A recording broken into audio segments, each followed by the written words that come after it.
Hello friends, पुन्हा एकदा स्वागत आहे तुमचं आपल्या प्रॅडो की दुनिया या चॅनलमध्ये। आज आपण पाहणार आहोत इडली सांबर आणि चटणीची रेसिपी। त्यासाठी काय करावे लागेल तर 4 वाटी तांदूळ आणि 1 वाटी उडदाची डाळ हे व्हिडिओमध्ये दाखवल्याप्रमाणे सेपरेट भिजत घालायची। कमीत कमी 6 तास भिजल्यानंतर तांदूळ रवाळ वाटून घ्यायचे आणि उडीद डाळ ही चांगली पेस्ट करून घ्या।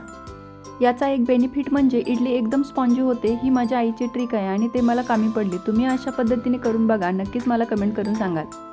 वाटून घेतलेले दोन्ही पीठ मिक्स करून ओव्हरनाईट फर्मेंटेशनसाठी ठेवून द्या। व्हिडिओमध्ये बघतायच पीठ किती छान फुगले। त्याच्यामध्ये चवीनुसार मीठ घाला। झालं आपलं इडली बॅटर रेडी। आता इडली पात्र घेऊन त्याला ऑइल ग्रीस करा आणि हळूहळू इडलीचं बॅटर त्यात घाला। अगदी ओव्हरफ्लो होईपर्यंत घालायचं नाही, बिकॉज इडली तयार होत असते तेव्हा ती फुगते आणि पात्राच्या बाहेर इडली ओव्हरफ्लो होण्याची शक्यता असते। कडे इडलीच्या कुकरमध्ये पाणी ठेवून 5 मिनिटांसाठी उकळत ठेवायचं आणि त्यात छोटीशी लिंबाची फोड घालायची। आता इडली पात्र लोड करून घ्या। झाकण बंद करून 10 मिनिटांसाठी फुल फ्लेमवर ठेवा। 10 मिनिटात इडली रेडी होईल आणि ते पाहण्यासाठी चाकू किंवा टूथपिकने चेक करा। जर क्लिअर निघाली तर इडली रेडी झालेली आहे।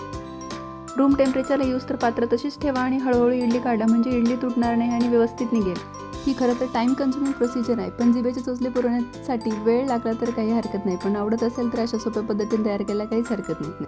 तांदूळ शक्यतो रेशनचाच असावा किंवा हल्ली डीमार्टमध्ये वगैरे इडलीसाठी स्पेशल तांदूळ मिळतात, ते वापरत। यामुळे काय होतं की इडली मस्त टम्म फुगते आणि सॉफ्ट होते आणि टेस्टही त्याच्यामुळे भारी लागते। आता चला बघूया झटपट सांबर कसं बनते ते। कुकरमध्ये 1 वाटी तुरीची डाळ घ्या आणि थोडं पाणी घाला व 1 छोटासा चिंचेचा तुकडा घाला। त्यात अर्धा चिरलेला टोमॅटो, 1 चमचा मीठ, अर्धा चमचा हळद घालून 2 शिट्ट्या करून घ्या। 2 शिट्ट्यामध्ये डाळ एकदम गाळ होईल आणि सांबरासाठी आपल्याला तसंच हवं असतं। मग आता दुसरीकडे कढई घ्या आणि त्यामध्ये 2 चमचे तेल घाला। तेल चांगलं गरम झालं की त्याच्यात अर्धा चमचा मेथीचे दाणे घाला आणि 1 छोटा चिरलेला कांदा घाला। चांगलं गोल्डन ब्राऊन होईपर्यंत परतून घ्या। त्यात आता काश्मीरी चिली 1 चमचा आणि सांबार मसाला 2 चमचा असं घालून घ्या। मसाला तेलात जळणार नाही याची काळजी घ्या, त्यामुळे त्याला सतत हलवत ठेवा। आता शिजवून घेतलेली डाळ त्याला चांगली स्मॅश करून घ्या व लागेल तेवढं पाणी ॲड करून फोडणीत घाला। चांगली उकळी आली की 1 चमचा किसलेला गूळ आणि हवा असेल तर चवीनुसार मीठ, कारण डाळ शिजवताना आपण मीठ घातलं होतं। 5 ते 10 मिनिटांसाठी चांगली उकळी काढून घ्या। झालं आपलं सांबार रेडी। सांबार बनवताना लोक बऱ्याच भाज्या ॲड करतात आणि ते चांगलंच आहे, पण भाज्या नसतील तर असं साधं सोपं सांबार करून बघायलाही काहीच हरकत नाही। चवीला पण ते बेस्ट लागतं। या दरम्यानच सांबार उकळत असताना मी चटणीची तयारी करून घेतली होती। वेळ कुठं कसा यूज करायचा आणि वाचवायचं हे आपल्याला परफेक्ट माहिती असतं, बरोबर आहे ना।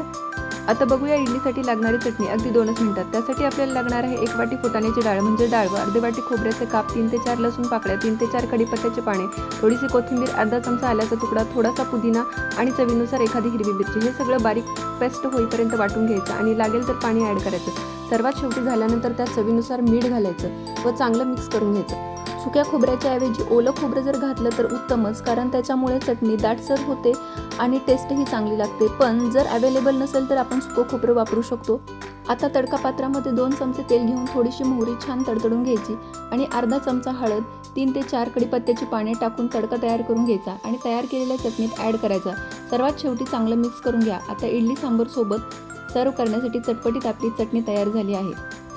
अशा प्रकारे आपली authentic South Indian style idli sambar chutney अशी डिश रेडी आहे। तुम्ही जर आपल्या चॅनलवर नवीन असाल तर नक्की लाईक, शेअर आणि सबस्क्राईब करा आणि अशाच नवीन नवीन रेसिपीसाठी बघत राहा। इथं बघितलंच असेल किती भारी आणि टेस्टी झाली होती। माझ्या मुलाला तर खूप आवडली। तुम्ही पण नक्की ट्राय करून बघा। थँक्यू।